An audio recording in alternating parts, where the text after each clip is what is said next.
Bonjour à tous, donc aujourd'hui on se retrouve pour une nouvelle vidéo. On va donc, la première vidéo traiter des équations de Fourier, pardon, des séries de Fourier. Donc ici on va faire des équations différentielles partielles parce qu'on voit qu'on dérive par rapport à deux variables, donc x et y. Donc c'est un petit peu la continuité des séries de Fourier. On comprendra donc pourquoi, notamment quand on essaiera de résoudre cette condition.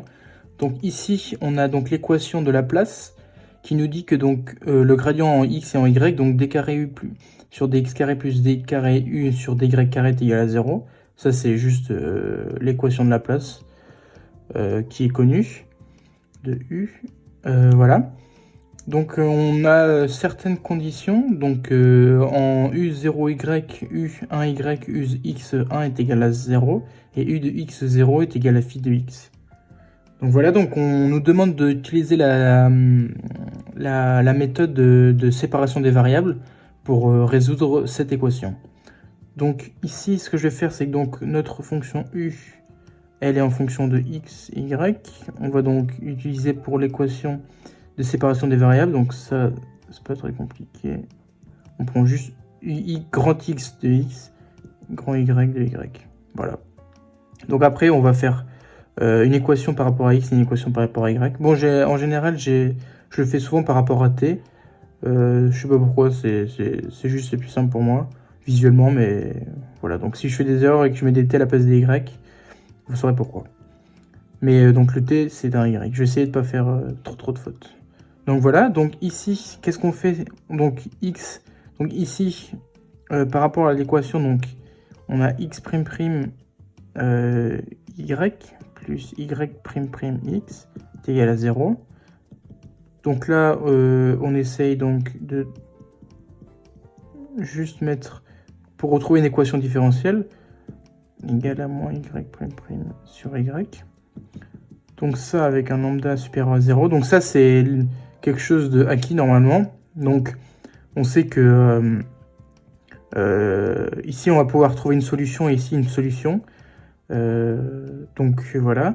Donc ici, je décide de mettre ce terme positif et le moins ici. On va comprendre pourquoi. Mais ici, j'aurais bien pu mettre le moins à x''. Donc par exemple ici, si je refais lentement, ça fait donc x''. Si je mets tout à droite, donc y est égal à moins y', x. Si je divise tout à gauche par x, hop, ça fait x. Et là, je divise tout par y à droite, moins y', sur y, est égal ça à moins lambda, avec un lambda supérieur à 0. Voilà. Donc ici, je disais que donc on met le moins à y et pas à x.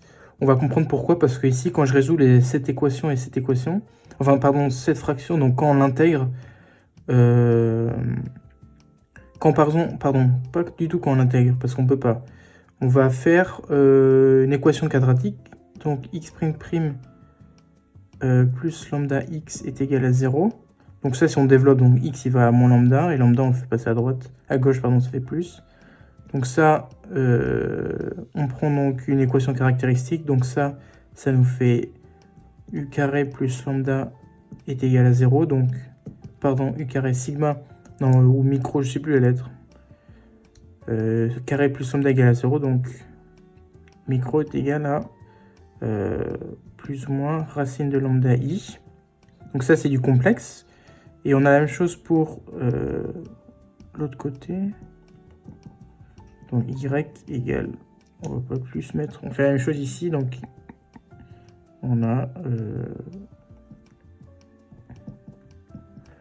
donc mu est égal à donc ça c'est plus racine de lambda. Voilà.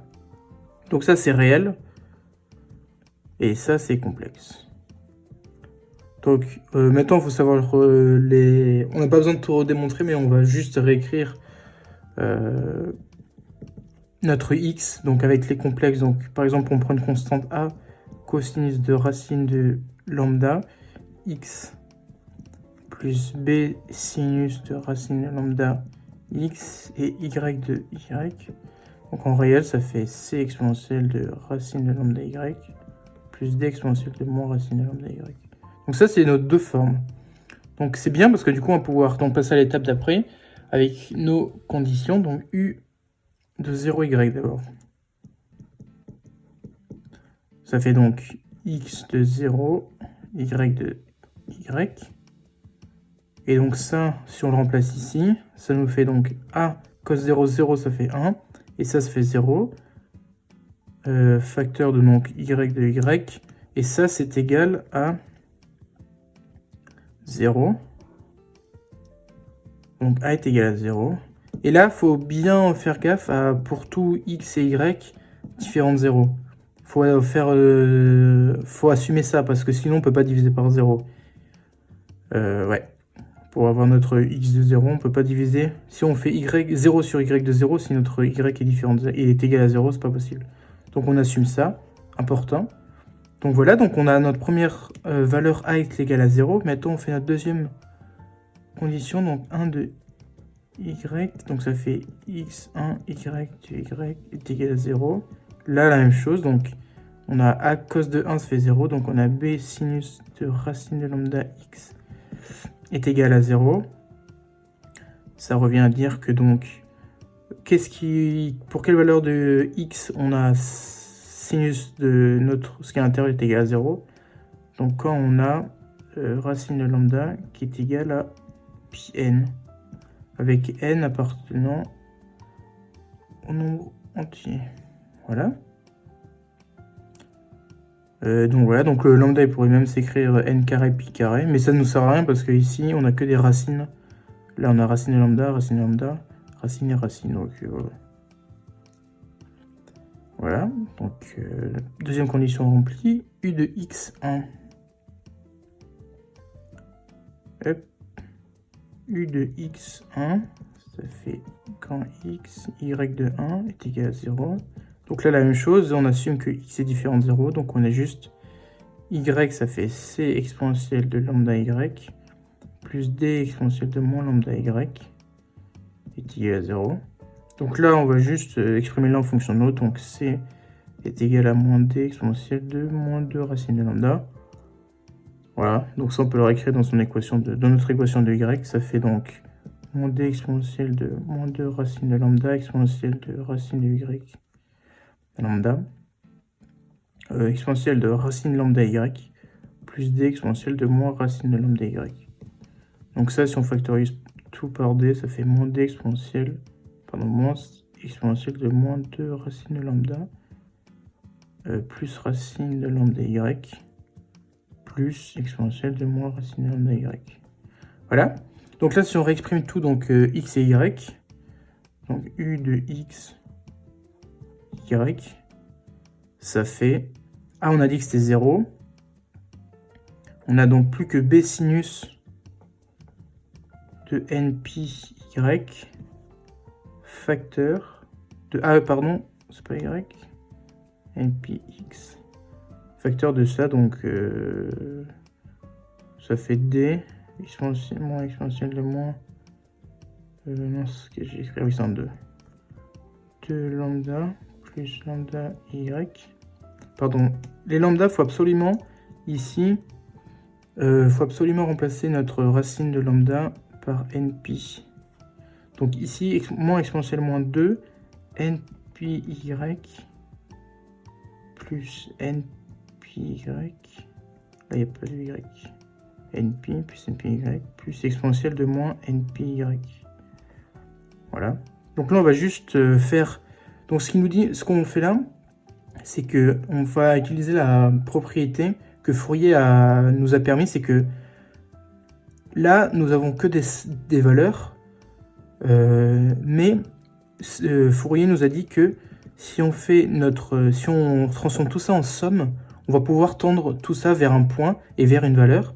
Donc si on fait la somme de notre u de x, y, ça fait donc notre somme de 0 à l'infini. Donc on multiplie, on dit que BD de toute manière ça fait B fois D, c'est des constants, donc on va l'appeler Bn. Bn sinus de npx facteur de donc moins exponentielle moins 2 np plus npy plus exponentielle, on va hop, moins npy et bd c'est bn. Ça on peut l'appeler n'importe comment, c'est juste que ça m'évitera de réécrire bd à chaque fois, donc on aura, maintenant on écrira toujours bn. Donc voilà, donc ça c'est juste grâce à Fourier, parce que du coup, ici on va pouvoir donc en déduire maintenant la valeur de notre Bn, grâce au fait qu'on utilise une somme. Voilà. Donc c'est le principe de superposition vu par Fourier. Donc maintenant, on va utiliser donc la dernière propriété qui était U, pas la dernière propriété, la dernière condition. Donc U de x0 est égal à phi de x. 0, ça fait phi de x. Donc, si on remplace ici, ça fait somme de 0 à l'infini de Bn sinus npx facteur de 0, donc ça fait 1 moins exponentielle de moins 2np qui est égal, non, c'est tout, qui est égal donc à phi de x. Et donc c'est là où notre connaissance des séries de Fourier est utile, parce que donc ici, on veut savoir la valeur de notre Bn, et on sait que par exemple, quand on nous donne une fonction f de x qui est égale à x sur par exemple 0pi, on peut donc utiliser, donc on sait que ça, si on prend 0pi et on fait une extension par les impairs, donc c'est impair, donc ça on utilise, on trouve que les valeurs de Bn, et si on fait une extension par paire, on fait les valeurs de An et de A0, sauf que ici on a du sinus, sinus c'est impair, donc on peut utiliser cette valeur, donc sinus, pour trouver donc phi de x. Et donc phi de x, on va faire, je vais vous montrer, ça va être plus simple. Donc phi de x, c'est un peu comme si c'était notre x. Donc par exemple, Bn, on sait juste que, donc on utilise Bn. En plus, c'est bien de l'avoir appelé Bn, parce que Bn, c'est pour les impairs, et An, en général, c'est pour les pairs. Donc là, on cherche la valeur de phi de x pour les impairs. Donc Bn, c'est donc, on va la borner entre moins 1 et 1. Voilà. Entre moins 1 et 1, donc de phi de x sinus de npx dx. Voilà. Et donc du coup, phi de x, c'est comme si notre x, du coup, on intègre, on faisait à l'époque, enfin à l'époque, quand on avait fait notre première vidéo sur x, on l'avait par exemple périodisé entre moins pi et pi. Et après, donc on faisait 2 entre 0 et pi de x, dx, sinus, etc.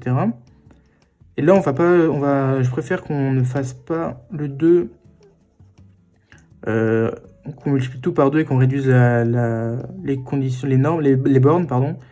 Parce que phi de x, on ne sait pas comment elle se comporte. Du coup, on reste entre moins 1 et 1, c'est plus simple.